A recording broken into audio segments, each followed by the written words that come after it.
شيرين وأنغام بيتخانقوا على لقب صوت مصر، وجمهور أنغام بيقول إنها هي اللي تستحقه عشان بتحترم جمهورها. أما إليسا فدخلت على الخط بين الاتنين بعد ما شيرين قالت عليها ماسكة على الناس شيكات. إيه الحكاية؟ حالة جدل كبيرة على موقع تويتر بين جمهور الفنانة شيرين والفنانة أنغام.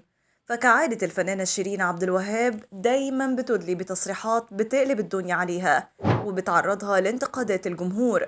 فبعد الأزمة الأخيرة اللي تعرضت لها شيرين ظهرت في لقاء وأدلت بتصريحات زعلت جمهور الفنانة أنغام، وبدأت الخناقة بين جمهورها وبين جمهور الفنانة أنغام على تويتر على مين فيهم تستحق لقب صوت مصر. ده كمان جمهور الفنانة إليسا دخل على الخط بسبب التصريح الأخير للفنانة شيرين عنها، واللي زعل جمهور أنغام وإليسا منها. فيا ترى إيه الحكاية وإيه اللي حصل ما بينهم؟ الموضوع بدأ بلقاء ظهرت فيه الفنانة شيرين بعد غياب طويل عن الساحة، واللي قالت فيه إنها تستحق لقب صوت مصر وعن جدارة، وقالت أيوة ونص أنا أستحق لقب صوت مصر.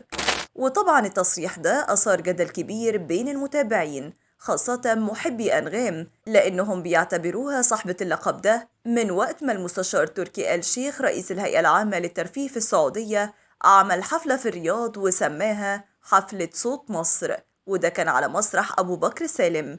واشترك في الحفلة وقتها نجوم كتير عشان يغنوا مع الفنانة أحلام كتكريم ليها، منهم محمد حماقي وبيجز وغيرهم كتير من الفنانين.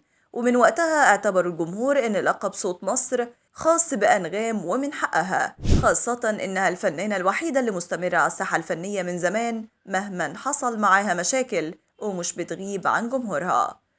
تسبب تصريح شيرين في غضب جمهور أنغام، واعتبروه محاولة من شيرين إنها تسرق اللقب من أنغام. وقال المتابعين في التعليقات بتاعتهم أنغام صوت مصر في الصدارة دايما، يدوم لينا صوت مصر اللي ما غابت عن الفن لحظة، اللي دايما بتثبت لنا إن الألقاب محتاجة ليها. انتي صوت الدنيا وبتشرفي أي بلد، الفن أنغام وأنغام هي الفن.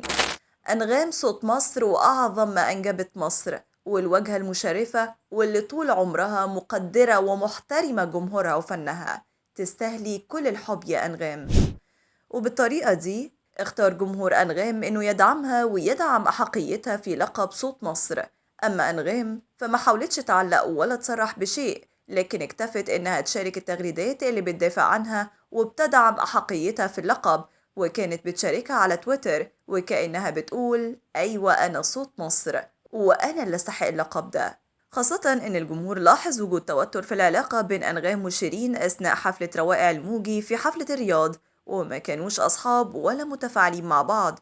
فتوقعوا إن الخناقة سببها المنافسة بينهم على اللقب ده، واللي قدرت أنغام تاخده من شيرين بسبب استمراريتها، في حين إن شيرين انشغلت بخلافتها مع حسام حبيب واختفت تماما عن الجمهور. والخلاف ما كانش بين شيرين وأنغام بس، لكن كمان جمهور الفنانة اللبنانية إليسا دخل على الخط ودافعوا عن الفنانة اللي بيحبوها بعد تصريحات شيرين بإنها بتحب إليسا لكن بتتضايق منها لأنها بتتعامل مع الناس كأنها ماسكة عليهم شيكات. وقالت في تصريحها بحب إليسا لأنها فنانة واضحة جدا ومش بتخبي حاجة، لكن ما بحبش فيها نقطة إني بحسها بتغني وهي ماسكة على الناس شيكات. وطبعا جمهور إليسا انتقد تصريح شيرين عنها واعتبروه إنكار لتصرف إليسا معاها لما شيرين مرت بأزمتها وإليسا دعمتها وقتها. فيا ترى شيرين هتقدر تواجه الانتقادات دي وتطلع ترد عليها ولا الهجوم عليها هيستمر؟